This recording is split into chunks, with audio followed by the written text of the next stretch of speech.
ആസി ആർട്സിലേക്ക് എല്ലാവർക്കും സ്വാഗതം. ഇന്നൊരു മുട്ട റോസ്റ്റിൻ്റെ റെസിപ്പിയാണ്. അപ്പോൾ നമുക്കത് എങ്ങനെ ഉണ്ടാക്കാൻ നോക്കിയാലോ.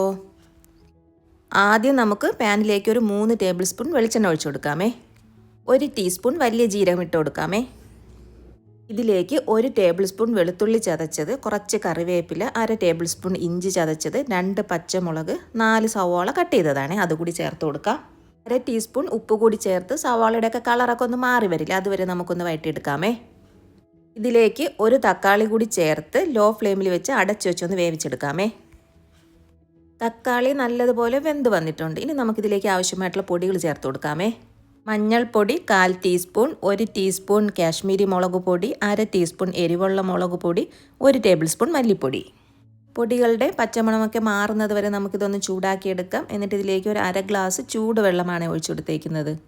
ഇനി നമുക്കിതൊന്ന് അടച്ച് വെച്ച് ഒരു മീഡിയം ഫ്ലെയിമിൽ നമ്മൾ ചേർത്ത വെള്ളമൊക്കെ ഒന്ന് വറ്റി വരില്ലേ, അതുവരെ നമുക്കൊന്ന് വേവിച്ചെടുക്കാമേ. മസാല നല്ലതുപോലെ കുറുകി വന്നിട്ടുണ്ട്. ഇനി നമുക്കിതിലേക്ക് 1/4 ടീസ്പൂൺ കുരുമുളക് പൊടിയും കുറച്ച് മല്ലിയിലയും ചേർക്കാം. മല്ലിയിലയുടെ ടേസ്റ്റ് ഇഷ്ടമില്ലാത്തവർക്ക് കറിവേപ്പില ചേർത്ത് കൊടുത്താലും മതിയേ. ഇനി നമുക്കിതിലേക്ക് പുഴുങ്ങിയ മുട്ട ചേർക്കാം. അപ്പം മസാലയ്ക്ക് ഒന്ന് പിടിക്കാൻ വേണ്ടിയിട്ട് ഞാനൊന്ന് മുട്ടയിൽ വരഞ്ഞു കൊടുത്തിട്ടുണ്ടേ.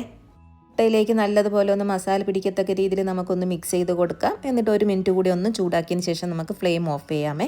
അപ്പോൾ വളരെ ടേസ്റ്റി ആയിട്ടുള്ള, അതുപോലെ വളരെ സിമ്പിളായിട്ടുള്ളൊരു മുട്ട റോസ്റ്റാണ്. അപ്പോൾ നിങ്ങളിതെല്ലാവരും ഒന്ന് ട്രൈ ചെയ്ത് നോക്കുക. ഈ വീഡിയോ ഇഷ്ടപ്പെട്ടെങ്കിൽ ലൈക്ക്, ഷെയർ, കമൻറ്റ്, സബ്സ്ക്രൈബ് ചെയ്യുക. അടുത്ത വീഡിയോയിൽ നമുക്ക് വീണ്ടും കാണാം.